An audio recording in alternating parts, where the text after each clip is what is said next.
No, no están confundidos. Estamos en Puerto Rico. Esto es Veo Veo desde el Cuadrado Gris, Barrio Obrero, Puerto Rico para el mundo. Pero estamos viendo de hoy en adelante, estamos viendo imágenes de países latinoamericanos. Porque déjenme explicarles. Además de Disney, existe Latinoamérica. ¿Ok? Y aquí tienen hermosa Bolivia. ¿Ok? La República de Bolivia. Miren qué país hermoso. Esas son las salinas. Ahí tienen las cordilleras, los valles, los lagos.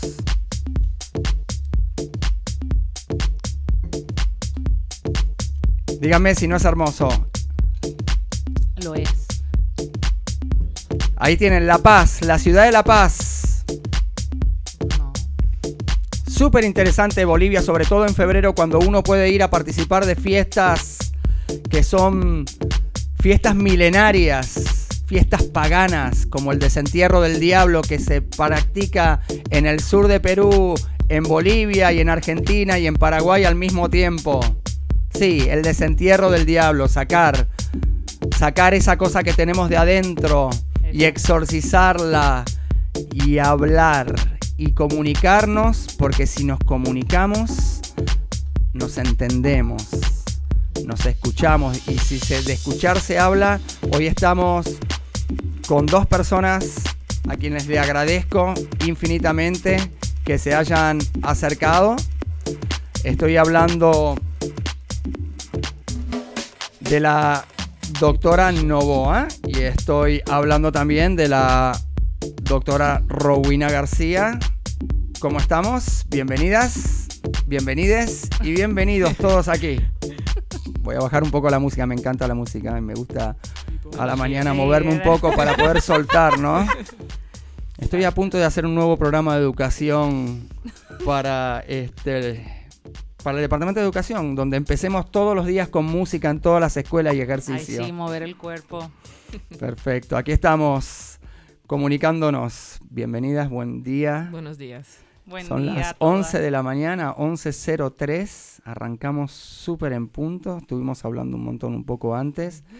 Y el tema de hoy es un tema bien complejo que nos atañe a todos y que muchas veces no lo hablamos y no lo tratamos, que es la angustia, la ansiedad y la depresión. Si no podemos resolver esto, no vamos a poder, o sea, es bien dolorosa la vida, el diario vivir, y quizás esté empleando términos que no son los más académicos, pero para eso están ustedes hoy aquí. Así que quisiera empezar definiendo lo que es el programa que ustedes llevan adelante para adentrarnos después a los temas específicos. Vale. Bien. ¿Con quién empiezo? Empezar siempre es un poquito complicado. Si quieres empiezo yo. Ok, perfecto, doctora Novoa. Primero quiero dar las gracias a ustedes por invitarnos nuevamente. Como se quedó así como en el tintero el profundizar en el programa clínico de la Clínica Legal Psicológica, pues decidimos entonces hacer abrir este pequeño espacio, ¿verdad? Para poder hablar entonces de lo que se trata el acompañamiento psicológico, ¿verdad? El acompañamiento, cuando nosotras llegamos a las comunidades, nosotras llegamos para realmente abrir un espacio de acompañamiento, es un espacio para estar allí. Lo hablamos la semana pasada sobre el acompañamiento legal, pero entonces hoy vamos a hablar del acompañamiento psicológico. Y el acompañamiento psicológico se trata de un programa clínico de escucha psicoanalítica donde en cada comunidad se abre en un lugar físico, literalmente físico, donde la doctora Rowena está allí para escuchar el malestar, el sufrimiento y el dolor, la angustia, el desamparo, el desasosiego que provoca inicialmente los desastres naturales. Pero como sabemos que el sufrimiento no solo viene del desastre natural, exacto, de perder la casa o de perder por el sismo el hogar, sino Antes de eso, habían unos, ¿verdad? Llamémosle unos eventos que no pudieron ser procesados, que no pudieron ser apalabrados, que no pudieron ser simbolizados, que no pudieron ser, como dicen algunos de los participantes del programa clínico, yo no puedo hablar con mis hijos del dolor, ¿verdad? Porque no los quiero preocupar a ellos. Así que el espacio de la clínica en el barrio habla, ¿verdad? Trata de trabajar que esas participantes y esos participantes, porque tenemos hombres, tenemos mujeres y tenemos niños. Claro, el trabajo de los niños es distinto, ¿verdad? El trabajo de los niños no es desde la palabra, sino desde el juego, que ahí Rowena va un poco a hablar de eso.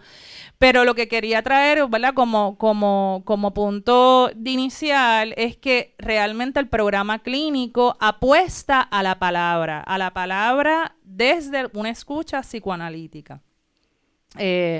Así que en términos de la palabra, volvemos y empezamos. O sea, es muy importante que aprendamos en nuestras comunidades a comunicarnos. Y comunicarnos no necesariamente significa estar de acuerdo. Comunicarnos significa a veces, o muchas de las veces, escuchar algo con lo que no estás de acuerdo. Y lo interesante sería no hacer lo que casi siempre sucede, que es patear el tablero, o ponerse agresivo, o terminar la conversación ahí y decir, acá terminó todo. Claro, eso es un acto, o sea, pero eso también comunica, ese acto comunica algo. Claro, comunica algo, y lo que precisamente, qué bueno que lo traes, José, precisamente lo que nosotras queremos es que en ese espacio, que es un espacio seguro, es un espacio casualmente nosotros estamos en San Isidro y estamos en Ponce, es un espacio donde realmente las mismas líderes y lideresas abren ese espacio, lo habilitan realmente para que la gente vaya allí a llorar y a poner en palabras para evitar hacer eso. Claro, Rowena no va a llegar allí a decirle lo que él tiene o ella tiene que decir. Ese no es el psicoanálisis tampoco. No. Ese no es el basamento del psicoanálisis. Para eso tenemos, como dice Lacan, los ortopedas, ¿verdad? Eso yo lo escuché de Willy Apollon, que es mi maestro en psicoanálisis. Que entiendo, si no lo malinterpreto, que inicialmente lo traía era Lacan, que es un psicoanalista francés, que habla de la psicología como ortopedia, ¿verdad? Como hacen los ortopedas, que te ajustan el hueso para que tú realmente te ajustes a los ideales de la cultura, a los ideales sociales. El psicoanálisis no viene desde ahí. El psicoanálisis... Sí, no, lo que quería apuntar es que sería importante tal vez marcar la diferencia de las disciplinas PSI, las disciplinas psicología, ¿verdad? Que un poco veníamos hablando de eso antes de comenzar, ¿verdad? Y un poco hacer las distinciones entre la psiquiatría, psicología y psicoanálisis, ¿verdad? Ok, o sea que vamos a explicarle a la gente cuando alguien dice voy al psicólogo o voy al psiquiatra. Sí. ¿Cómo sería? Bueno, podría decir, ¿verdad? Por ahora, lo que me viene a la mente sería pensar, ¿verdad? Que la psiquiatría un poco toma de referencia, ¿verdad? La dimensión del cuerpo. ¿Recuerdas tu pregunta del cuerpo? Correcto, que sí, la última vez que estuvimos hablamos del cuerpo. ¿Cómo definimos el cuerpo? ¿No? ¿Qué es el cuerpo? Pensábamos un poco, ¿verdad? La metáfora del funcionamiento de los órganos, ¿verdad? Y la importancia del cuerpo como cuerpo físico, ¿ya? Material físico. Que ahí están los sistemas, el sistema digestivo, el sistema respiratorio, el sistema endocrino, el sistema nervioso central, ahí están los sistemas que esos sistemas... Y la gente, ahí estamos, la gente, vamos a traer esto también a tierra, ¿ok? La gente siempre dice, amistades o uno mismo, cuando siente dolor, este dolor, la charla es que no sé qué es, pero es un dolor que no me puedo sacar de encima. Y creo que parte de no entender qué es el cuerpo. Es una gran pregunta, por eso la quise destacar la semana pasada, porque me quedé pensando lo mucho que podemos decir, pero pensando, ¿verdad?, en esa distinción de psiquiatría, psicología y psicoanálisis, que nos puede tal vez ayudar a dar cuenta que en la psiquiatría también, ¿verdad? La pregunta por el dolor psíquico, ¿verdad? La disciplina de la psiquiatría, ¿verdad? Tiene muchos años, ¿verdad? De elaborada, y pienso que también en el camino muchas metáforas han venido, ¿verdad? A tratar de querer definir ese dolor, ¿no? Psíquico a partir de diferentes metáforas. Por ejemplo, ahora un tiempo fue lo demoníaco incluso, otro tiempo, ¿verdad? Sería el tiempo de pensar el dolor como un problema, ¿verdad? Eléctrico del cuerpo. Por otro lado, el problema del dolor como una metáfora, ¿verdad? De desbalances. Lo demoníaco podría ser... Y disculpen las interrupciones, lo demoníaco podría ser esto que leemos siempre en las noticias de esta persona que mató a todo su grupo familiar y le preguntaron ¿y por qué lo hizo? Y él dijo, escuchaba esa voz que me decía, ¿eso puede ser lo demoníaco? Bueno, ¿verdad? Como siempre, con mucho cuidado. Te he dicho, ¿verdad? En otras ocasiones, el caso por caso es bien caso importante, por caso, ¿no? O sea, y el no psicoanálisis, me atrevería, ¿verdad?, a decir eso. El psicoanálisis atiende caso por caso. Sí, es importante esa dimensión del dolor psíquico, ¿verdad? De cada cual y cómo cada cual lo significa, ¿no? Y las intensidades de ese dolor también, y cómo, por lo pronto, lo que puedo decir que traté de transmitir la vez pasada es que el encuadre clínico, sobre todo en comunidad, que es el enfoque de la clínica legal psicológica, ha sido fundamental poder estructurar un encuadre que fuera distinto, ¿no? A hablar con un amigo o hablar, ¿verdad?, con el padre de la iglesia, por ejemplo, porque teníamos la problemática de que nuestro espacio, el espacio que muy amablemente, ¿verdad?, se nos ofertó, fue unos salones al lado de una iglesia que es parte, ¿no?, de un complejo de esta iglesia. Así que estaba esa complejidad, ¿no?, de que el que fuera tiene que lidiar también con que el espacio, por más que sea físicamente situado allí en predios de la iglesia, no es, ¿verdad?, necesariamente... tiene por fundamento seguir unas creencias específicas, ¿no?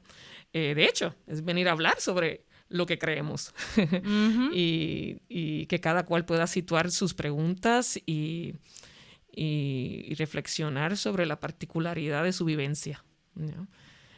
Pienso que eso ha podido ser y que ha sido acogido también por la comunidad del programa, ¿no? Así no que es nada más abrir el espacio, es que la comunidad misma, ¿verdad?, lo acoja. Ustedes definen entonces, parten de una definición de lo que es el cuerpo. Y entonces a partir de esa definición es que empieza el proceso de abrir, lo que ustedes mencionan, abrir el espacio. Correcto. Ahí... O sea, cuando la gente va, cuando tú vas a un lugar, para, por ejemplo, cuando van donde Rowena, tú vas, o como yo cuando voy donde mi analista, yo voy porque realmente siento que no puedo manejar una situación que me duele, que me angustia, que como tú señalaste, que te apretaste, te tocaste el pecho, o sea, sí, usualmente te duele, ¿verdad? Y usualmente, ¿verdad? Cuando uno trata de ubicar el dolor, representar el dolor o indicarlo, a veces uno se tapa, ¿verdad? Se toca el pecho. Y es interesante porque la angustia realmente, ¿verdad?, de lo que habla un poco es de ese, ¿verdad?, de ese afecto intenso, ¿verdad? Ese afecto intenso, difuso, que a veces se nos hace como bien difícil poder ponerle nombre a eso. Pero a veces, ¿verdad?, cuando, de hecho, lo traen como... No sé si le ha pasado a los radioescuchas que a veces te dicen, tú sabes, tengo como que dificultad de respirar. Y entonces ¿verdad? Lo que se trae en el psicoanálisis, o por lo menos desde el programa clínico, es que han habido situaciones, eventos en la vida de la gente que no han podido ser realmente apalabrados, no han podido pasar por el registro de lo simbólico, yo no he tenido con quién hablar, o no ha habido nadie con quien no ha habido... Usualmente cuando uno es pequeño, o la madre de uno no registra, no tiene la amplitud intelectual desarrollada. No tienes el lenguaje para poderlo nombrar y decir esto. Pero queda grabado en el sistema nervioso central. Exacto, y puede queda grabado en el cuerpo. En el cuerpo, puede ser en el cuerpo como una grabación normal, o puede ser un trauma. Exacto, entonces retomando lo que tú, o sea, ¿verdad? Hay que tener a veces un poco cuidado cuando hablar de trauma, pero en efecto ha habido a nuestros recursos psíquicos, ¿verdad? Nuestros recursos, a veces no, en un momento en particular no pudimos poner eso en palabras, organizar eso, ¿verdad? ¿Y qué hago? Como tú dijiste, Josi, tiré el tablero y cogí las cosas y me fui, ¿ves? Porque realmente en ese momento yo no tenía, o yo pensaba que ¿verdad? Que a veces es muchas veces fuera de lo que yo pensaba. Uno realmente actúa y después tú te pones a pensar y dices, pues mira, es que yo no sabía cómo manejar la situación, no sabía cómo, ¿verdad? Cómo decirle a Ozzy, mira, me estás ganando, y me frustro cuando pienso que me estás ganando, porque me siento imbécil cuando tú juegas conmigo y tú me ganas. ¿Ves? Y el enojo, en la psicología deportiva, te pongo una licencia, se dice que el enojo es la falta de conocimiento y técnica para resolver el problema presentado. Entonces, en vez de hacer como hacen los ajedrecistas, que recién estaba hablando, como que el otro le hace la jugada y uno dice, fuck, este hijo de puta, a ver cómo... Uno hace, se enoja y rompe la raqueta o insulta. Lo más habitual es proferir ¿no? palabras y enojarse o insultarse a sí mismo, ¿no? Decimos que se exacerba el cuerpo, ¿no? El emotion, ¿verdad? ¿Y cómo hacemos para que... nos conmueve, nos mueve, ¿no? ¿Cómo hacemos para acercar a esa persona a través del análisis a que haga esto, a que haga... Okay, ¿cómo profundizamos? ¿Cómo entramos a ese viaje en la mente para descubrir qué es? Sí, yo diría, ¿verdad?, que en términos de la experiencia ahí en la clínica, que no es solamente, ¿verdad?, en San Isidro, es también en Villa del Carmen, en Ponce. Y aprovecho para saludar a Yaloari y en San Isidro a Josie. Estoy pensando, ¿verdad?, lo importante de definir, como le mencioné, el encuadre, que sepan, ¿verdad?, que hay un espacio disponible en el cual eso que logran hablar, de hecho, la manera como les llamamos son los hablantes, ¿verdad? Aquellos que participan del espacio, para un poco ubicarnos de manera distinta, ¿no? Y no nombrarlos necesariamente pacientes, no nombrarlos necesariamente clientes, ¿verdad? Sino que son residentes, ¿no?, de la comunidad y que han decidido hablar. ¿Ya? Wow. Hablar sobre sí, ¿ya? Y en ese sentido es un respeto también a sus tiempos, es un respeto también a que hay cosas que no necesariamente se ponen en palabras, pero sí en actos, ¿ya? Y en psicoanálisis también hacemos la distinción, apoyados, ¿verdad?, de los seminarios y escritos de Freud y de Jacques Lacan, ¿verdad?, también, de lo que son, ¿verdad?, algunas maneras de responder a esa intensidad del otro, que pueden ser actings o pueden ser pasajes al acto también, ¿verdad?, que son bien cercanos a lo que es, ¿verdad?, el afecto del angustia, aquello que no puede hacer síntoma. ¿A qué se refieren con acting? Y se actúa. ¿Qué es acting? Discúlpeme la... Sí, en psicoanálisis, para que podamos hablar, ¿verdad?, de un acting out, hablamos, ¿verdad?, de un llamado, ¿no? Es un acto que hace llamado a un otro y que se da, ¿verdad?, en el circuito de una relación transferencial. Y es otro punto que quería traer, que sé que a lo mejor suena complejo, pero cuando hablamos de transferencia, por ejemplo, el encuadre la posibilita, y sería, ¿verdad?, esa manera de poder tramitar y lidiar con las intensidades de ese que habla y ese que escucha también, posicionarse, ¿verdad?, de una forma donde pueda acoger eso, ¿no? Que no necesariamente es contestárselo. Exactamente. Sino más bien acogerlo y brindar, o sea, un espacio para que eso se pueda hablar.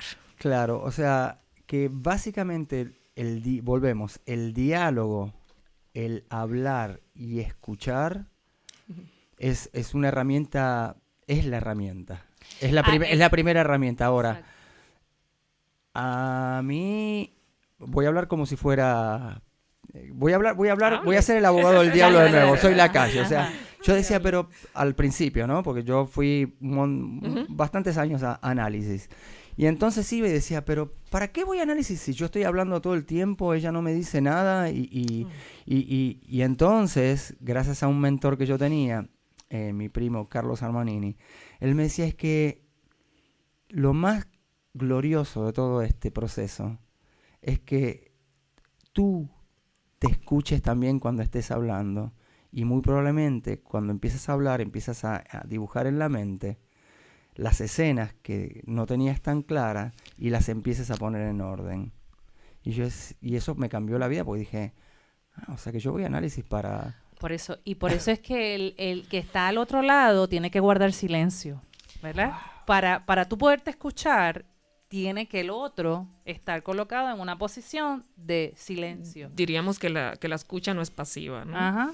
Es también, ¿verdad? No, pero ustedes están anotando, ustedes están tomando nota, muchas veces vi también que toman nota, que están, ¿no? O sea, están escuchando y están pintando ese panorama frente de ustedes también para ver a quién tienen escuchándote, enfrente, ¿no? ¿verdad? Y la miro y trato de tener el cuidado porque yo le quiero aclarar a la audiencia, primero, dos cosas, que yo a veces manifiesto cosas que no son las más cuidadosas y este es un tema bien delicado, el cual hay que tratar. Pero yo soy la calle. En este momento represento el otro lado, aquel que se pregunta, ¿vale la pena ir al psicoanálisis? Voy a ir al psicoanálisis porque uno presenta también esa barrera, ¿no? De que voy, no voy, ¿ok?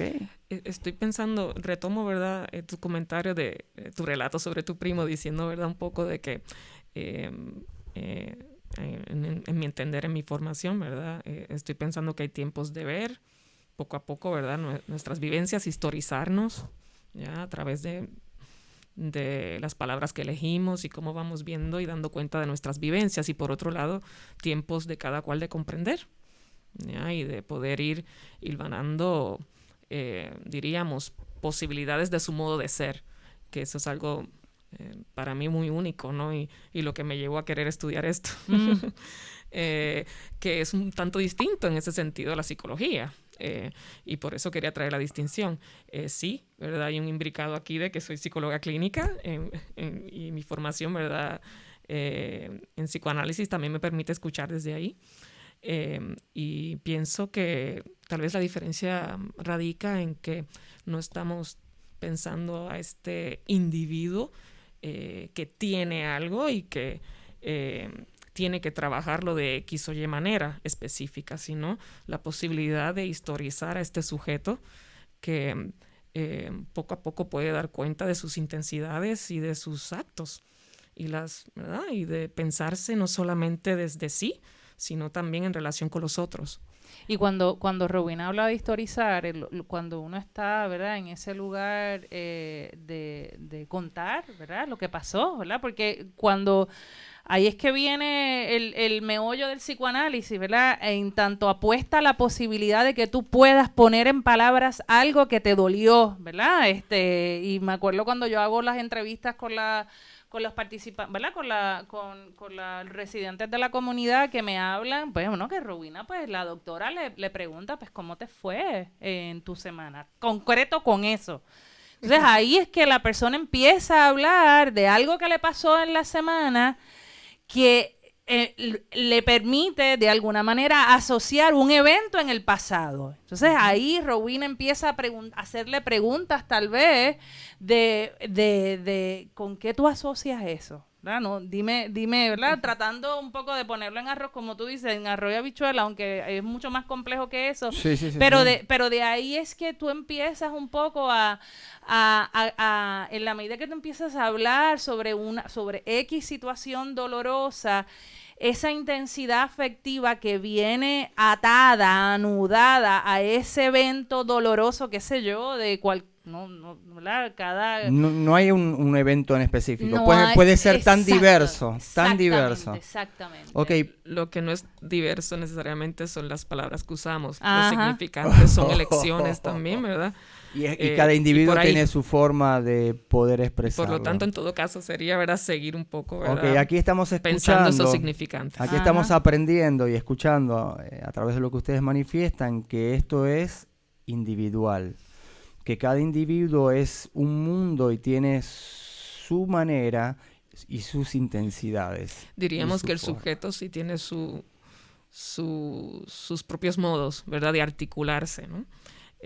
A pesar, ¿verdad?, del sufrimiento, también hay vías, ¿no?, de poder poner en palabra y con eso tramitar algo, ¿no?, de esas intensidades que no necesariamente las palabras pueden del todo contener. No hay generalidades. Bueno. Ok, ahí entra, o sea, acá estamos entrando ahora, penetrando otro sector, que sería, hay generalidades para poder, que son comunes y que son universales. El rompimiento de una pareja, la mayoría nos duele. Ahí nos podemos identificar con el elemento eso. de la sexualidad es común. El elemento de la muerte de alguien o sea, nos duele. Son puntos en común. Son terrenos que tienen que ver con, ¿verdad? Que nos unen como hay humanos. asuntos que son parte de la condición humana. Ajá. Okay. Y si mortalidad, ni se diga, ¿verdad? Todo lo que podemos hablar ahí del COVID. El lagartijo no se deprime porque su mamá murió, ¿verdad? Ni el lagartijo siente vergüenza cuando tiene un acto sexual con el otro lagartijo, la lagartija y el lagartijo. Eso es condición humana, la vergüenza es condición humana. Y es un proceso social también, sociocultural. Un perro gordo o bulímico, eso tú lo ves en lo humano. Okay. Sí. Claro, un perro gordo lo puedes ver si ha sido humanizado por el exceso de comida que el amo le da. Y un perro, qué horrible el amo. Exacto, y un perro flaco puede ser que esté en la calle y no tenga ningún tipo de atención y no consiga comida. Pero entonces, para poder seguir avanzando, tengo mucha gente opinando y bueno, tengo mucha gente que está haciéndose preguntas, gente que dice que yo padezco de ambas, de depresión. Sí, después dice, no entendí bien los términos psicológicos, Gloribel Delgado Esquilín, coincido contigo, yo particularmente ejerzo este oficio. Bueno, hay mucha gente que está participando y yo estoy poniendo los mensajes en pantalla, después creo que podemos ir revisando caso por caso. Que esa es otra de las cosas que quería decirle al público. Estamos abiertos a que a través del chat nos hagan sus preguntas, sepan entender también que el tema es bien delicado y que no podemos estar disparando tiros al aire sin que esto tenga una cierta coherencia y dirección, porque sé que también que las inquietudes también son bien individuales en estos temas. ¿Cómo definimos, después de definir el cuerpo, cómo definimos angustia, ansiedad y depresión? ¡Boom! Sí, tendría, ¿verdad?, que retomar, ¿verdad?, sus significantes. Pienso sobre todo que es muy común que se hable de la ansiedad, ¿verdad?, y que se la defina, ¿no?, desde el ímpetu diagnóstico, ¿no?, y de patologizarla.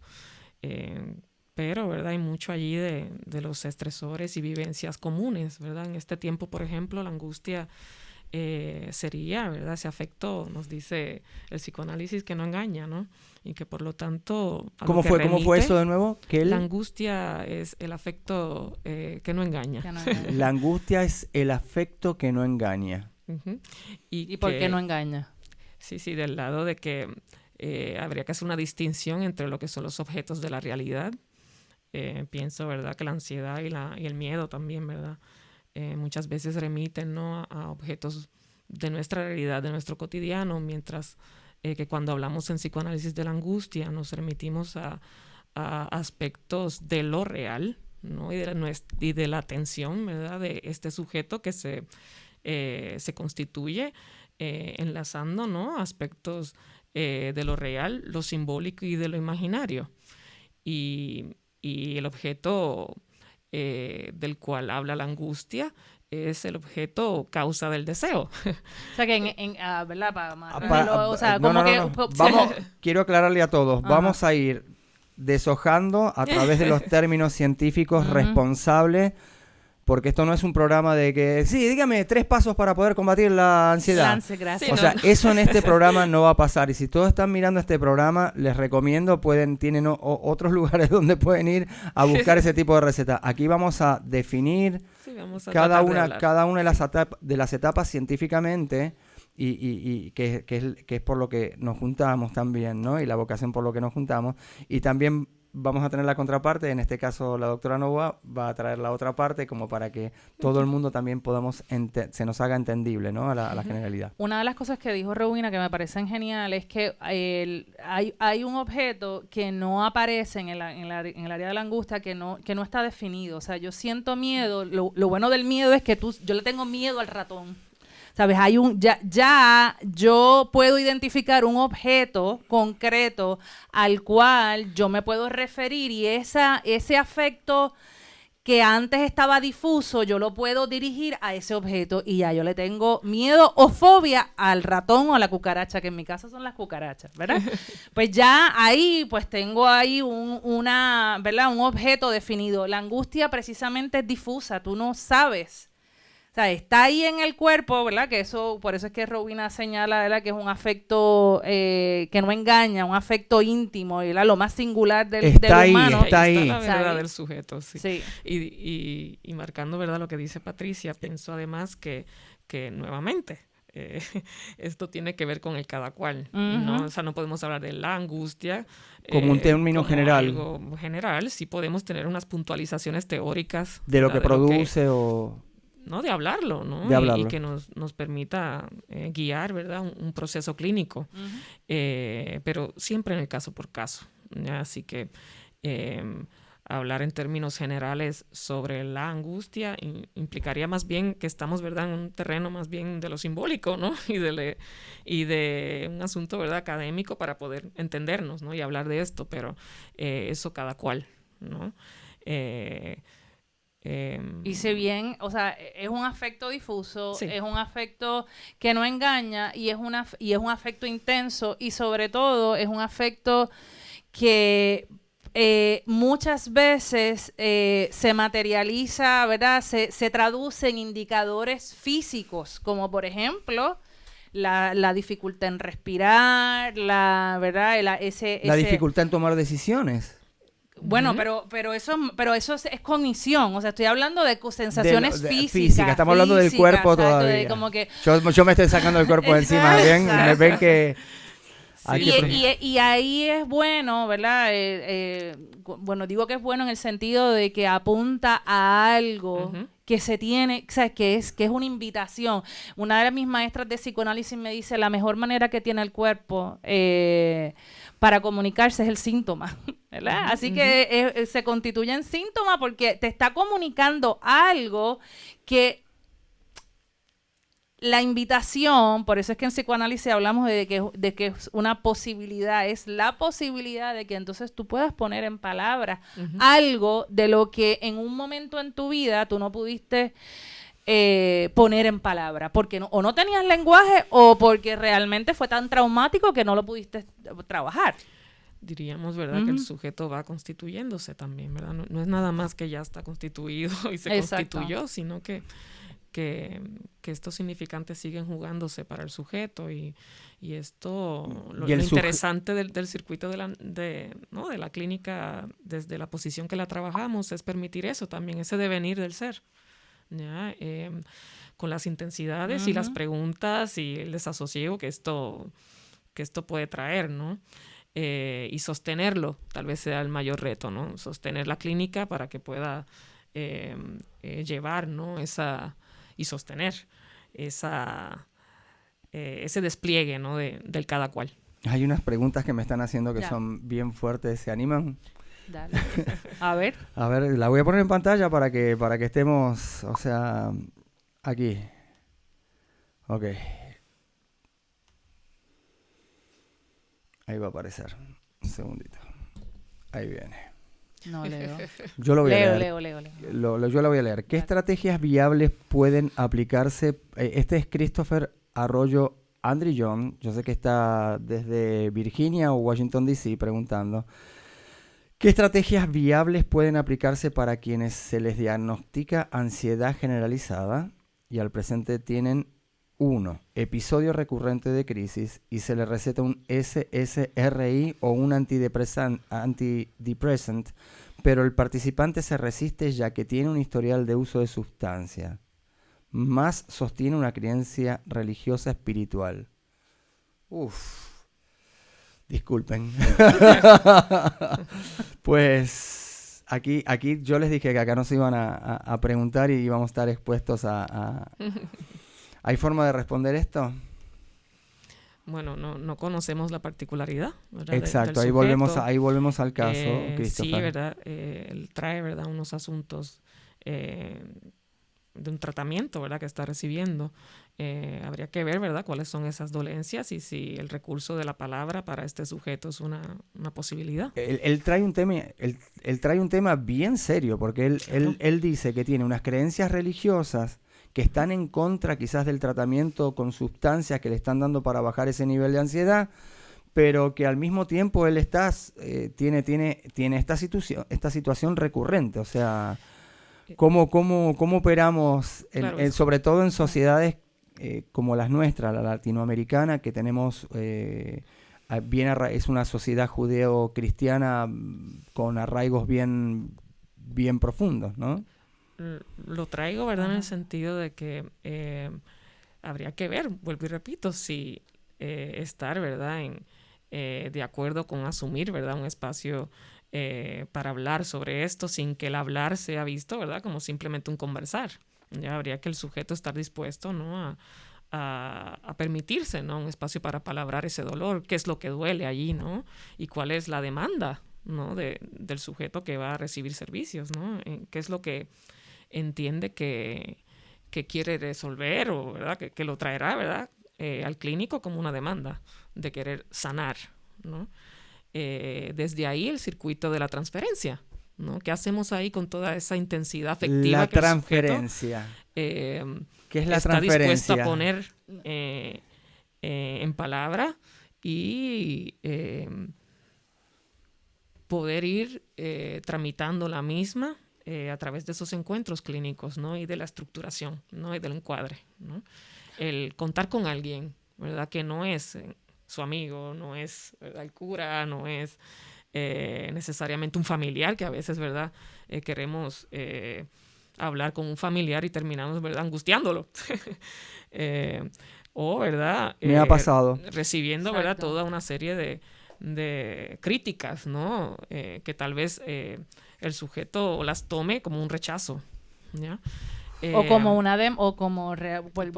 como pasa que llega alguien y te dice, ¿verdad?, lo que le está pasando y ya la gente empieza a darle recomendaciones. Sí. Y entonces lo que precisamente es distintivo, ¿verdad?, y regreso entonces al término, ¿verdad?, de transferencia, realmente es tú transferir esos afectos para que haya una condición de posibilidad que yo me sienta en confianza con ella para yo poder traerle. Y eso no es como que, ok, vamos entonces a decirte cómo confiar en mí, ¿sabes? Eso, no.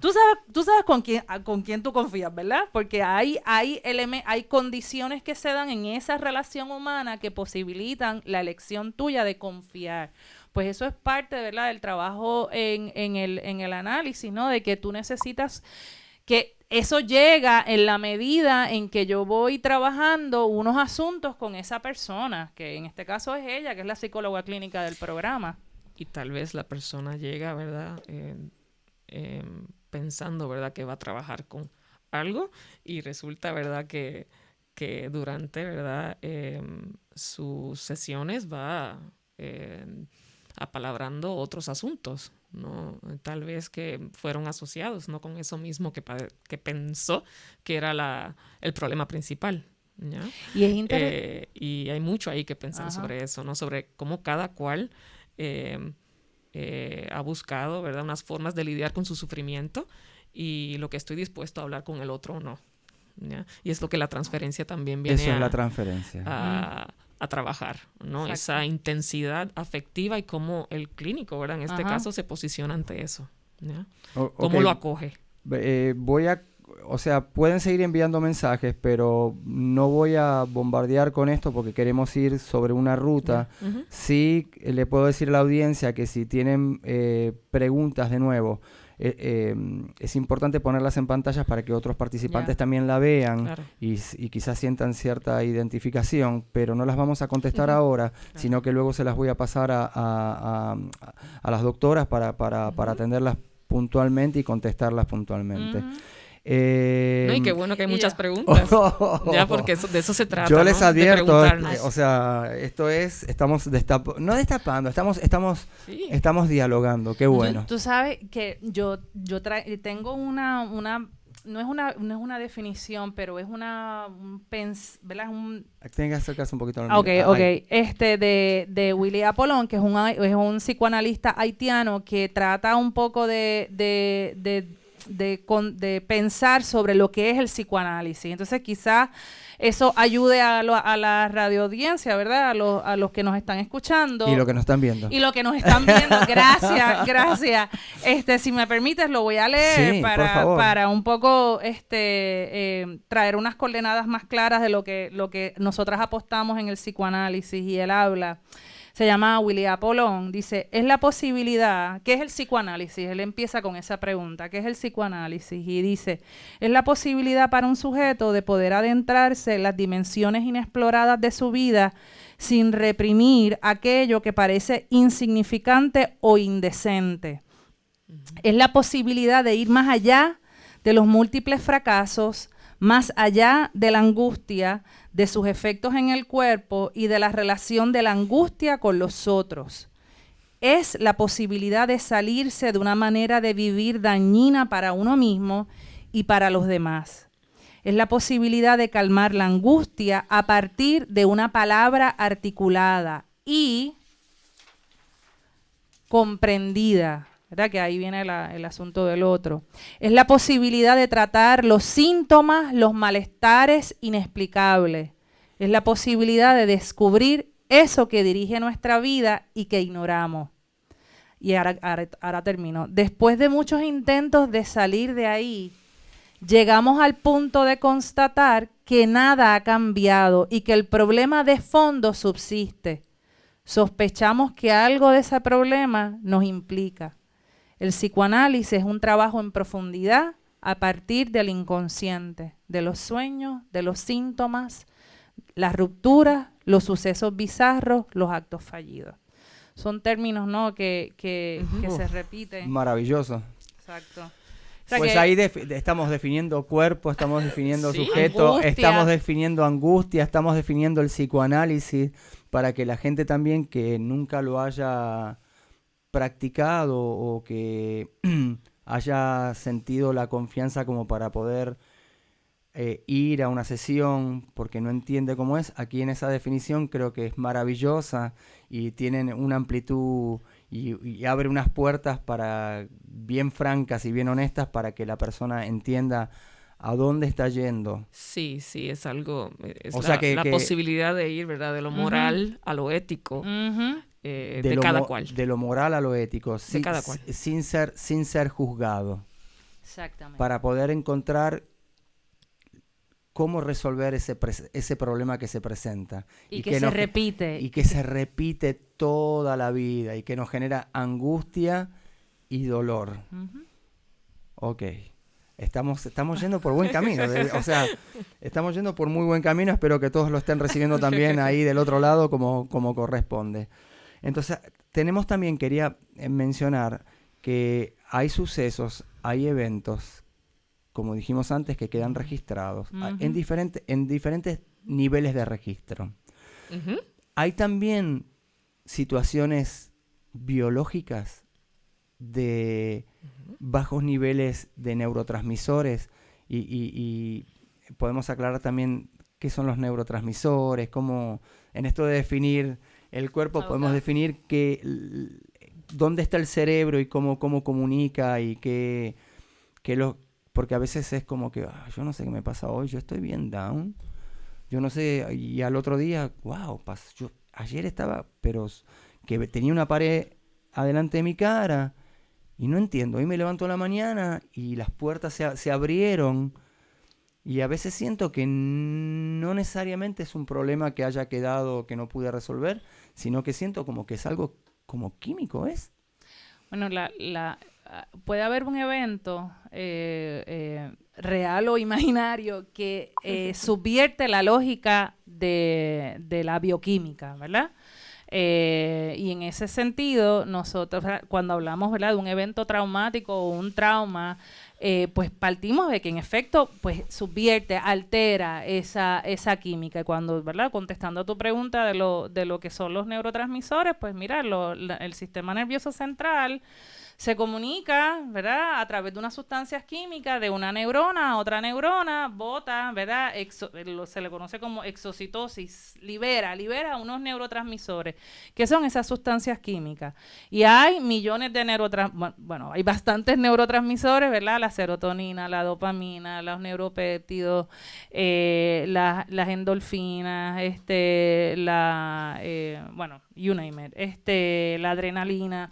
Miren o sea, para que la gente vaya entendiendo, o sea, todo lo que cuando uno está pensando o está viendo cosas, todos estos químicos que están en el cerebro localizados y en el cuerpo están actuando como definiendo, de nuevo, como definiendo nuestro cuerpo también. Claro, lo que pasa es que en psicoanálisis nosotros no trabajamos con la parte biológica. La parte biológica, okay, ¿verdad? Cuando hablamos del cuerpo, está. Por eso es que digo que partimos de que hay un evento, ¿verdad? O un evento real o imaginario que subvierte esa lógica, y cuando digo esa lógica me refiero a esa neuroquímica en el cuerpo, o en el funcionamiento de cualquier sistema, sea sistema endocrino, sea sistema digestivo, sea sistema excretorio, o sea, cualquier sistema puede un evento subvertirlo, ¿verdad? Esa lógica. Ahora, es una lógica de funcionamiento. Es una lógica de funcionamiento. Gracias, Rowena. Una lógica de funcionamiento. Sí, de los sistemas. De los sistemas, cuerpo, sí, exactamente. O sea, que lo que nosotros No sé si es explicativo. No, es bien explicativo. Y yo, o sea, lo que entiendo es que a medida que vamos transcurriendo en un día, lo que vamos viendo nos trae pensamientos, o sea, y lo que vamos viviendo y lo que vamos y lo que va entrando por los sentidos también nos provoca, es como una maquinaria entre lo que pienso, lo que imagino y lo que me está sucediendo químicamente. O sea, la máquina es bien compleja. Y lo que está sucediendo a nivel del cuerpo de muchas maneras, ¿verdad? No nada más químicas. Pero sí, ¿verdad? El funcionamiento de los órganos del cuerpo es, ¿verdad?, es parte, ¿verdad?, del bio, ¿no? De la dimensión del bio, de lo vivo. Y eso tal vez lo compartimos también con otros seres vivos, ¿verdad? Pero pienso en la dimensión ética, ¿no? Y particularmente de nuestra condición humana, es cómo nos pensamos, ¿no? Y cómo nos entendemos, no solamente a nivel físico, sino también la dimensión psíquica, ¿verdad?, que es la que, ¿verdad?, mayormente nuestro trabajo intenta pensar, ¿ya? ¿Puedo? No sin cuerpo, así que estoy de acuerdo contigo que el cuerpo está. Voy a hacer otra pregunta incómoda. Entonces, ¿cuándo definimos que... voy a hablar claro de nuevo. ¿Cómo definimos qué porcentaje voy a utilizar de hablar y de expresarme y de poder adentrarme al mundo del pensamiento y de la palabra para poder resolver mi problema, o de la parte de medicación? Yeah. ¿Cuándo asistimos cuándo es necesario un psicólogo o cuándo es necesario un psiquiatra? ¿Cómo funciona esto? Bueno, yo pienso que eso es muy buena pregunta, ¿verdad? No, el psicoanálisis no es para todo el mundo, ¿verdad? Y no hay problemas que sean para trabajarlo a través de la posibilidad del psicoanálisis. Nosotros apostamos al psicoanálisis porque, o por lo menos a una escucha psicoanalítica, porque es lo que vemos en nosotras y vemos en los participantes del programa, que generan desde la palabra, no desde la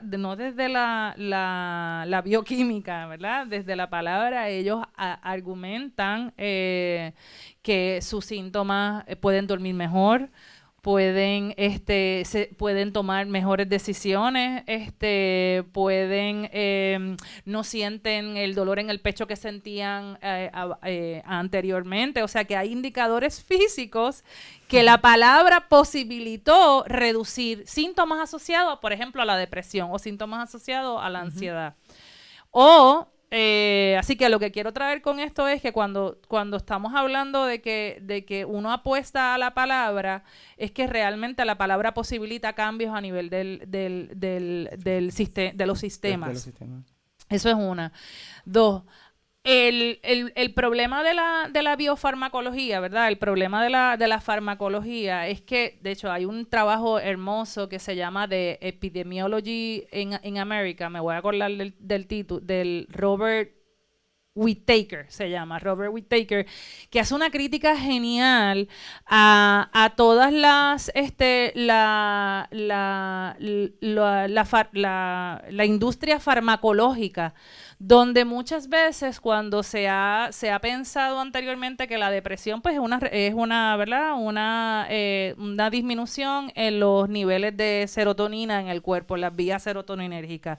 Y cuando esa persona, ¿verdad?, estudió en profundidad los ensayos clínicos, que son los ensayos que evidencian que la Zoloft o el fármaco X son efectivos en aumentar los niveles de serotonina, y se dio cuenta que los pacientes realmente, tenían altos niveles también de serotonina, pero todavía seguían con depresión, seguían desanimados. Entonces, con esto te quiero decir que desde el psicoanálisis, primero que quiero, ¿verdad?, que le invito a la gente, ¿verdad?, que lean ese capítulo, y si quieren me escriben y yo se lo puedo enviar.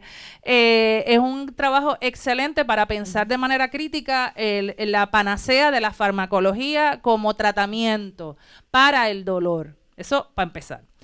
Segundo, porque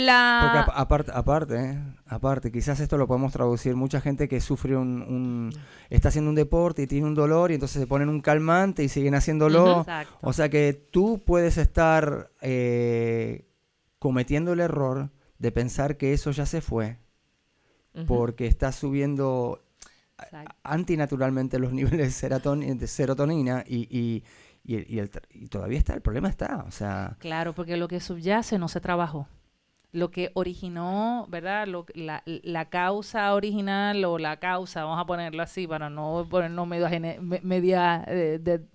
el origen, sino lo que lleva a que esa tristeza, ese desasosiego, ese sufrimiento se manifieste de esa manera. No lo trabajaste porque eso no lo trabaja la farmacología. ¿Ves? Lo que originó el sufrimiento no lo trabaja el fármaco. El fármaco solamente trabaja en el sistema ¿verdad?, en este caso las vías serotoninérgicas, que es en el sistema nervioso central. Eso es todo lo que trabaja el fármaco.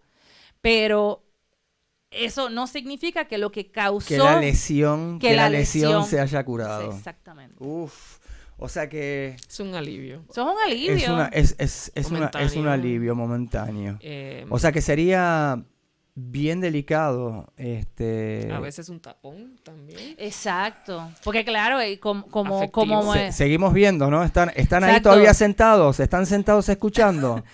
Porque espero que estén escuchando, ¿ok? A veces, otras veces, ¿verdad? Momentos de crisis, ¿verdad? Quizás en una crisis muy violenta es necesario quizás medicar para poder nivelar en ese momento. Pero es muy importante, de nuevo, el ejercicio de la palabra. Sí, saber que contamos también con ella, ¿no? Y a veces no nos damos cuenta del valor que tiene, ¿no? Y todos tenemos el poder de la palabra, todos deberíamos tener el poder de la palabra, todos deberíamos tener el poder de escuchar. Sí, tener nuestra voz. Nuestra voz. Además de la voz interna, que a veces es increíble, porque exteriorizar la palabra es ponerla en orden también, porque cuando uno está callado, son miles de palabras que están jugando adentro de uno. Y miles de voces. Y miles de voces. Que muchas veces no son voces, ¿verdad? Que son las voces de los otros, ¿verdad? Que son las voces concretamente de lo que pensaba papi de mí, de lo que pensaba mami de mí, lo que pensaba mi tía de mí, y entonces son esas voces las que yo estoy repitiendo, y eso me produce obviamente unas exigencias excesivas, ¿verdad? ¿Por qué escuchamos? Ahora viene otra pregunta. Ese es el malestar. ¿Están ready para esta próxima pregunta? Ese es el malestar. Vamos acá, vamos a adentrarnos ahora. ¿Por qué siempre pensamos negativamente? ¿Por qué es más fácil pensar negativamente que el ejercicio de pensar positivamente para resolver algo cuando se presenta algo? ¿Por qué es recurrente? No digo siempre. ¿Por qué es recurrente en un gran porcentaje? Voy a ser bien cuidadoso, doctora. ¿Por qué es esta voz negativa recurrente en nuestra cabeza? Diríamos que las relaciones con los otros nos constituyen. Ya estoy pensando en el texto de malestar en la cultura, ¿no? Y uno de los ejes... Textos de malestar en la cultura. Se llama así mismo. El Freud. Malestar en la cultura lo escribe Sigmund Freud. En la década de los 30. Sí, y ese texto... creo que siempre, ¿verdad? Hay una vitalidad en ese texto ¿Qué establece? de los tiempos, ¿no? Modernos, sí, ¿no? Donde esta cultura, ¿no? Siempre la solemos pensar como que viene a explicarnos. Nos dice Freud, en todo caso, la cultura también angustia. Y nos hay presenta, fuentes de malestar, ¿verdad? En la cultura. Unas maneras, ¿no? En que la condición humana moderna, ¿no? Puede llevarnos un sufrimiento. Nos dice Freud de esas 3 fuentes, ¿no? Que es la hiperpotencia de la naturaleza, ¿verdad? Y eso lo estamos viendo María, con tsunami, el COVID. Ni hablar del COVID-19. Eso es ¿cómo es? La hiperpotencia de lo natural. La hiperpotencia que va por arriba de superpotencia. Sí. Es algo que yo no puedo ni controlar. Aquí en Puerto Rico, sí, no es algo, ¿verdad? Que humanamente podamos controlar y que padecemos, ¿no? Exacto. Como seres vivos, ¿verdad? Que vivimos en este planeta, ¿no? Y que tenemos que lidiar con lo natural. Y otra fuente de malestar es la relación con los otros. Sí, sería, podemos decir, el cuerpo. El cuerpo también es otra fuente de angustia, nos dice Freud también en este texto. Cuerpo que duele, cuerpo que envejece, cuerpo que tal vez no es como yo quisiera que fuera. Y cuando, exacto. Y que por lo tanto, ¿verdad? Genera, ¿verdad? Mucha angustia. Además de que un cuerpo que puede enfermar, ¿verdad? De repente. Estamos escuchando cosas tan maravillosas como que... Y las relaciones con los otros, que es la tercera fuente de angustia. Escuchen todo esto, porque no es que la culpa es de ustedes. Exacto. La culpa no es de nadie. Okay. Sí. La culpa está y tenemos que bregar, y de nuevo lo importante es tratar de expresarla. Por un inicio, ¿verdad? Apostar a eso. Y yo voy a interrogar a qué se debe esa culpa, porque precisamente en el espacio del psicoanálisis, cuando vienen, ¿verdad? Sujetos con que tienen mucha culpa, ¿verdad? O que padecen de esa culpa, ¿verdad? Que no la deja manejarse, pues el parte del trabajo del analista, ¿verdad? El que se coloca ahí es interrogar eso. Y entonces siempre, ¿sabes? Sale, ¿verdad? Que muchas veces son unas exigencias excesivas que no podemos cumplir, y eso es parte, ¿verdad? De las voces internas que hemos... Sí, cómo poder lidiar con lo común, pero también con la singularidad que tenemos, ¿verdad? Y que nos da nombre, ¿no?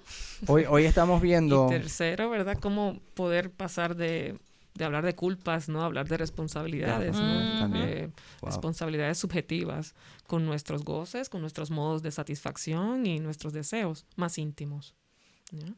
Que a veces, ¿verdad? Por no decir muchas veces, se encuentran, ¿verdad? En constante tensión con lo cultural. Hoy salgo fortalecido de aquí de una manera. Esto es... No sé cómo darles las gracias por esta charla y esta comunicación, en la cual usted sabe que cuando le duele la muela, no va a Sam's a buscar el remedio, usted va al dentista.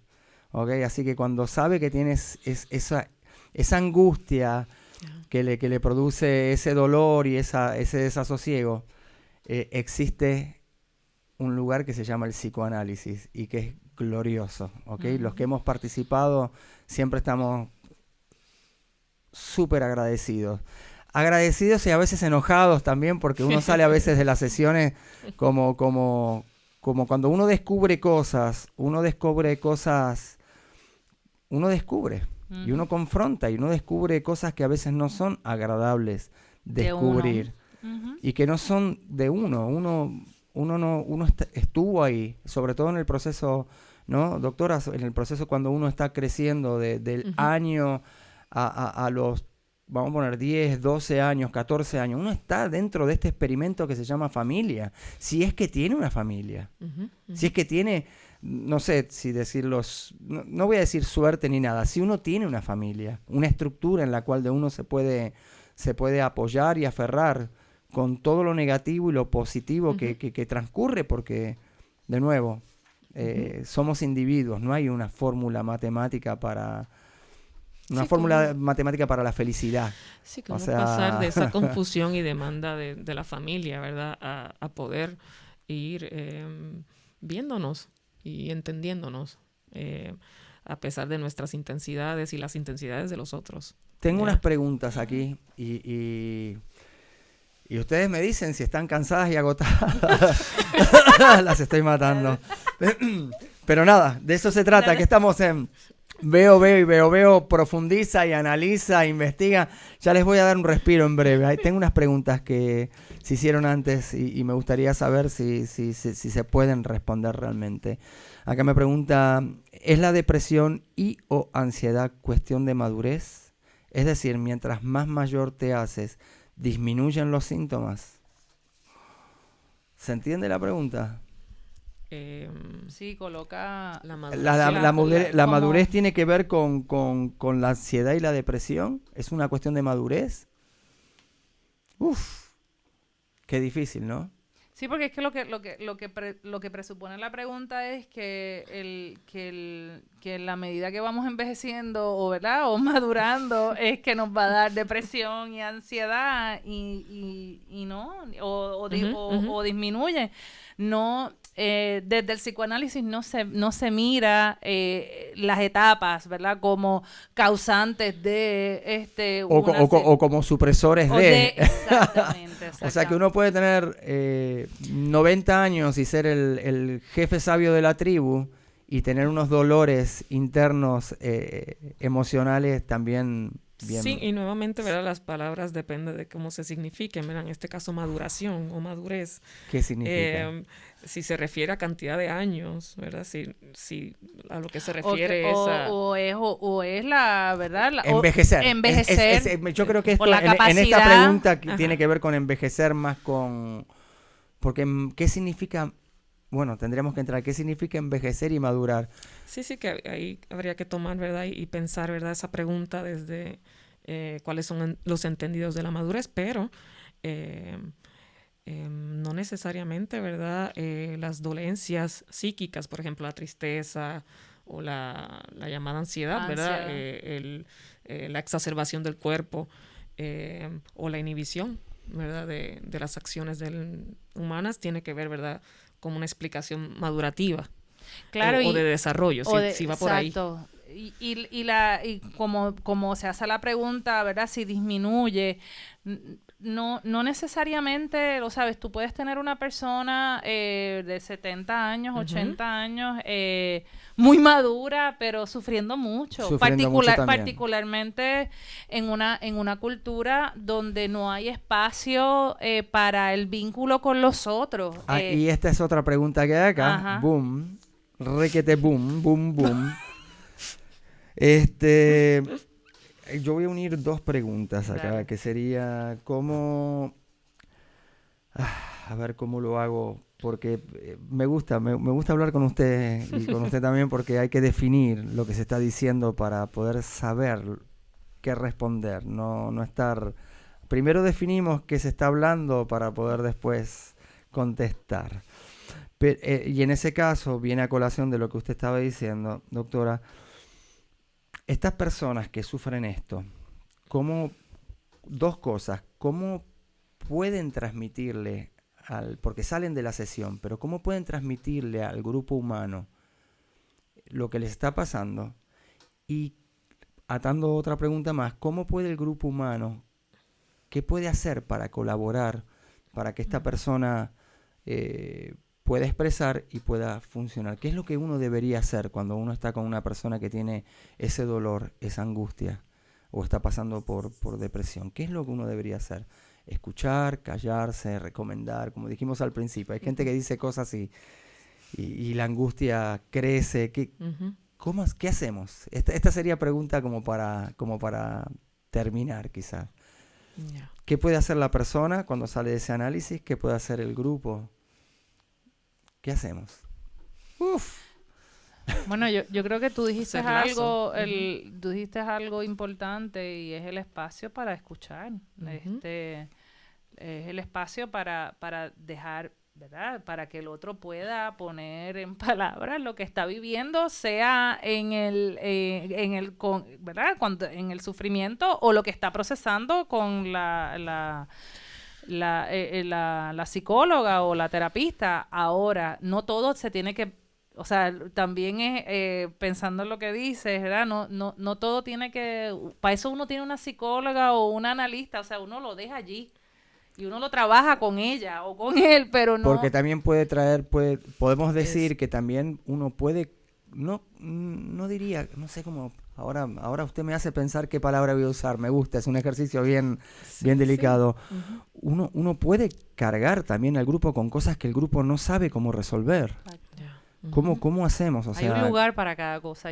Pienso yo, ¿no? Sí, pienso también la importancia de la presencia. A veces es que no sé el caso. El caso particular. Pero estos son generalidades de grupo e individuo. Pero pensando, ¿verdad? Que a veces, dependiendo, hay muchas situaciones, como veníamos discutiendo antes, ¿verdad? De estar en vivo, ¿no? Situaciones, ¿verdad? Como los problemas de adicciones, por ejemplo, y las dificultades que se están viviendo ahora con el COVID y los encierros, ¿no? Y es estar en su casa, que también puede ser estar encerrado en un lugar de mucho malestar, ¿ya? Y pensando la importancia de hacer presencia y de buscar, ¿verdad? Profesionales, ¿verdad? Que puedan también servir, ¿verdad? Como de brindarles espacio de poder ser escuchado y de apalabrarse. Dependiendo, ¿verdad? La situación, yo diría que la presencia y dar, ¿verdad? Un espacio para que la persona pueda, ¿verdad? El sujeto pueda ¿Hay algún tipo de campaña en el cual los políticos, no importa el signo, de nuevo volvemos, pudiesen ayudar? O sea, quiero construir, no quiero criticar, porque criticar puede criticar cualquiera, y tirar una granada de mano y salirse es fácil desde un medio de comunicación. ¿Qué se pudiera hacer con el Estado? ¿Qué pudiera hacer el Estado para poder educarnos a todos al respecto? ¿Habría la posibilidad, sería factible poder hacer campañas con audiovisuales que se pudieran poner en los medios de difusión para poder tener una mejor dinámica de esto que nos está sucediendo, de cosas concretas? O sea, en nuestro grupo de artistas ya pasamos por 2 o 3 suicidios y no queremos que suceda eso. Queremos saber cómo hay alguna forma que nos podemos involucrar todos, los medios de comunicación, el Estado y los analistas, los profesionales. Yo creo que una de las cosas que el Estado primero está obligado a hacer es a crear condiciones de posibilidad. Eso es, o sea, de posibilidad en tanto y en cuanto, por ejemplo, utilizando trayendo lo que tú dices, Josi, de no quitarle dinero a los proyectos artísticos, los programas culturales que tanto bien hacen a la ciudadanía, a los seres humanos. Sí, porque no todo puede ser puesto en palabras, así que hay mucho trabajo de representación a través de las artes que el Estado sí subvenciona y guarda, ¿verdad? Y le da dinero a estos proyectos culturales ¿verdad? Que son autogestionados, pues eso posibilita que se generen lazos lazos entre la gente, ¿verdad? Vínculos entre la gente, y eso posibilita crear, yo, por ejemplo, en Canadá, cuando nosotros, cuando yo, que ahí es que yo asisto a mis cursos en psicoanálisis, todo el trabajo que se hace con pacientes psicóticos diagnosticados con psicosis a través del arte, y son proyectos como imagínate un barrio como aquí, como Barrio Obrero, como en Santurce, que los artistas van y hacen trabajo con los pacientes jóvenes diagnosticados con psicosis. Así que en ese sentido, algo que el Estado, ¿verdad?, respondiendo a tu pregunta, tiene que hacer es no quitarle el dinero a los programas y a los proyectos culturales que realmente evidencian que es importante para no solamente sentirse enlazado, vinculado con los otros, sino también le posibilita le generar independencia. Y pensando que eso mismo, retomando las palabras de Patricia, pienso además que en ese lazo social, ¿verdad?, de la comunidad de artistas, además poder, ¿verdad?, tener apertura para los talentos de cada cual. ¿Ya? Es tiempo también de mucha precariedad simbólica, no solo económica, y pues las condiciones políticas de la isla, sobre todo en Puerto Rico, crea mucho desasosiego y angustia. O sea que... Así que el pasaje al acto puede ser, ¿verdad?, una vía que varios sujetos utilicen, ¿no?, para tratar de salir de escena, ¿no? O sea que así que es bien importante esa comunidad de artistas, un buen lazo social, ¿verdad?, fomentarlo y escuchar, ¿ya? Escuchar allí donde el sujeto se muestre precario de palabras, angustiado. Pero porque quizás precario de palabras, pero puede expresar a través del arte. Del arte. Sí, sus ahí están escuchando a todos estos, especialmente nosotros nos dirigimos a los candidatos independientes, en donde nosotros depositamos también esfuerzo y esperanza. ¿Ok? Y a los viejos de la política también sepan escuchar, entiendan nuestro enojo y sepan escuchar lo que tenemos que decirles. Aquí están hablando de no quitar los fondos a los lugares donde se desarrollan acciones comunitarias. Segundo, creo que estamos hablando de que el Estado tiene que brindar estabilidad. O sea... y presencia. Estabilidad y presencia. Si usted es funcionario público y pertenece a un partido político, vamos a hacer algo. No es que vamos a olvidar lo que se haya hecho mal, ni perdonar, pero de aquí en adelante sepa que si usted trae proyectos de ley que van a establecer inestabilidad, esto va a provocar desasosiego y de nuevo dolor y angustia. O sea, necesitamos que ustedes estén estables, ¿ok? Necesitamos que ustedes también se cuiden su alimentación, salgan a ejercitar, dejen de estar tanto encerrados en sus oficinas, empiezan a salir de su burbuja y empiezan a entender que esto es un organismo que trabaja en conjunto, ¿no? Y ahora que te escucho hablar, Osillo, algo que es importante es que muchas veces los políticos se piensan, tienen una idea del pueblo como si fuese una cosa homogénea. Y no lo es. Y entonces esas maneras idealizadas que tú tienes de una clase en particular, que tú se la vengas a imponer a otra persona porque esta es la mejor manera de vivir, pues no, tampoco. ¿verdad? Y ahí me remito a Jorge Alemán cuando dice que los modos de gozar de los otros muchas veces aquí en estos momentos en este periodo particular se ha visto de que son elementos para enjuiciar, para agredir, ¿verdad? Porque él pone el reggaetón, porque pone la bachata, porque ve a la playa con el caldero de arroz. Lo que quiero traer con esto es que cada vez hay mayor intolerancia a los modos de ser de los otros. Entonces, el político no puede estar aliado, como ha pasado últimamente, que cada vez es más la perspectiva de la derecha de las iglesias, estableciendo los modos correctos de ser. Y eso también es un problema. Estamos en el siglo XXI, ¿ok? Exacto. Y la Inquisición terminó en el año 1500, así que tratemos de no volver para atrás. No es que estamos volviendo para atrás a veces 10 años, estamos volviendo cientos de años. Déjense de joder. Ajá. O sea, están jodiendo con la salud pública y están jodiendo con su seguridad. Y disculpen que exprese esta palabra de esta manera, pero quiero ver si les llega. Si les llega a Lúgaro, a Natal, a Eliezer Molina, a Rivera Yat, a Batia, a Yulín, ¿ok? Déjense de joder y operen, sepan operar, sepan hablar, sepan definir y sepan escuchar. ¿Okay? Incluir. ¿Ok? Bueno, aquí me solté un poquito, disculpen mi arrebato. Siempre digo, debería ser imparcial, pero es que no puedo, estoy de este lado y no puedo ser tan imparcial, tan CNN. Les agradezco, no les voy a usurpar más de su tiempo y gastarlas porque siento que las he llevado a un sitio bien profundo y bien fuerte, pero de esto se trata de hacer análisis, ¿no?